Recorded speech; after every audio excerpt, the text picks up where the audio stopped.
Shalom Ivarecha Adonai Ve'ishmerecha Ya'eh Adonai panav elecha v'huneka Yisa Adonai panav elecha ve'aseh lecha shalom ve'aseh lecha shalom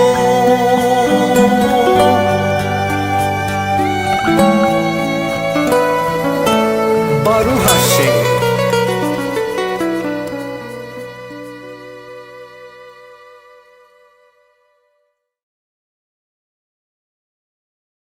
Que o Eterno te abençoe e te guarde, resplandeça Adonai o seu rosto sobre ti, tenha misericórdia de ti. Levante Adonai o seu rosto sobre ti e te conceda Shalom, paz, saúde, prosperidade, bem-estar, segurança, alegria e felicidade que vem de Adonai. Beshem Yeshua Hamashiach, em nome de Yeshua, o escolhido, o ungido do Eterno. Shalom, shalom. Até amanhã, meus irmãos. Que o Eterno abençoe vocês, viu? E, se a Eterno se permitir, amanhã pela manhã estaremos juntos aí para darmos continuidade a essa maravilhosa porção. Amanhã eu coloco uma musiquinha para vocês aí. Até a próxima.